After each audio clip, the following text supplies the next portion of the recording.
Hello everyone, it's Calc at the Novation booth here at Superbooth 2025 with my good friends from Hispasonic. We're here, we've got a few new things to show. I can start with this little controller. This is the Launchkey.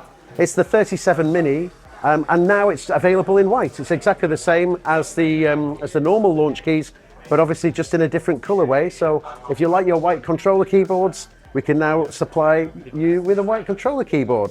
This is the 37 Mini. We've also, over in the corner on our infinite techno wall, we have the 49 note, which is full-size keys with a semi-weighted action.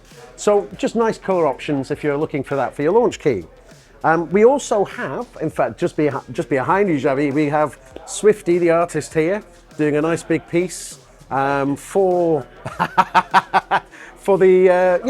to represent obviously the Swifty Special Edition Bass Station 2 that we have.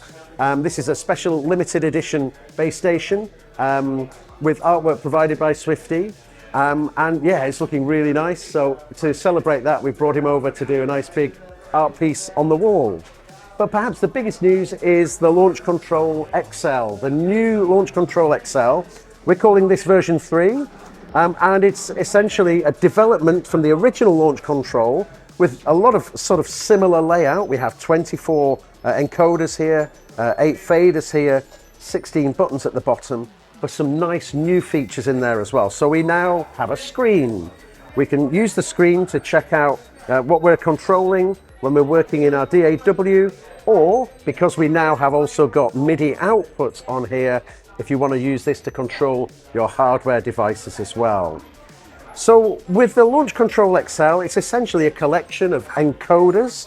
We have our encoders here and faders, a collection of these things that you can decide how you want to use. There are kind of two ways that we can kind of explore this. We have it set up to control our DAW. Now, of course, I've got Ableton Live set up here, and if I'm in my mixer mode here, then now I can just take control of the faders, of course, take control of the sends, take control of the panning controls. So very super swift, easy access to the mixer. If I go to my DAW control page, DAW control, and now I can use this to go, let's find a track with several instruments on. I can use the shift button to move around the instruments. And now when we do that, the top rows of the Launch Control XL become the controls for the devices, and I've got different pages and I can control pretty much everything in the software. Now I'm running this with Ableton Live, but this also works really well with Logic, with Cubase, all the major DAWs. We've got really nice script level control over those devices. But of course we've also got MIDI outputs on here as well, which means we can use this as an extra controller for things like, for example, here I have it connected to a Circuit Tracks. This is an interesting layout to me because the Circuit Tracks gives you your 8 macro controls, and there's a very deep synthesizer engine behind all of this, but we need software to be able to control that. Well, here I've got a mapping for the Circuit Tracks, which gives me access to all of the oscillator controls, the filter, volumes for the different oscillator levels. Pretty much everything we need in the synthesizer engine is now here in hardware form.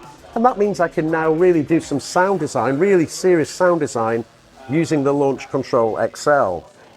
Another nice thing that we have is if I want to see what I'm controlling, if I press and hold the shift button, I can just move an encoder, and this will not change a value, but it will give me the readout on the screen as to what that is being controlled. We have 15 positions that we can use to put our different mappings in. So we can just very simply switch between all of these. We've got a lot of space to put lots of different controller settings in there for different instruments. And of course, we can just quickly move around those as we're working with the instruments in real time. So the Launch Control XL is essentially, as I say, a collection of different types of controls, encoders, faders, and buttons as well, that we can do whatever we want with. And to be able to create our custom mappings, we have the Novation Components software. This is the software we use to manage pretty much all the Novation products. But here you can see I can click on an encoder. I could say, okay, I want this to be a control change or an NRPN. I can give it all the information that I want. We can even go for a 14-bit resolution, so we've got very high resolution there as well.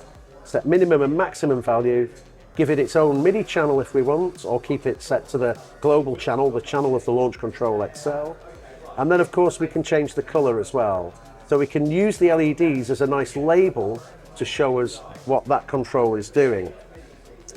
So once we've got this, we can then just hit send to Launch Control XL and choose one of the custom modes and just send it directly into the controller. And there you go, you've got your own custom mapping. Another interesting thing as well with the keys here, or the switches I should say, we have even more messages that we could use. So we can have this set to be a note, control change, or a program change, or again an NRPN, or a keystroke. And if we go for keystroke, now I can just click in here and say, okay, I want this to be, for example, Command and Z, undo is the usual. And now I've got undo function assigned to this button here. So very comprehensive setup software for the Launch Control XL. Yeah, so this is it at the moment. We're still working on this. There's a bit of extra firmware that we're working hard on back at Novation. But this should be in the stores around summertime, is what we're kind of saying. So some point in summer. Yeah, and if you're interested, go to your local dealer and check out the pricing there. So yeah, thanks very much.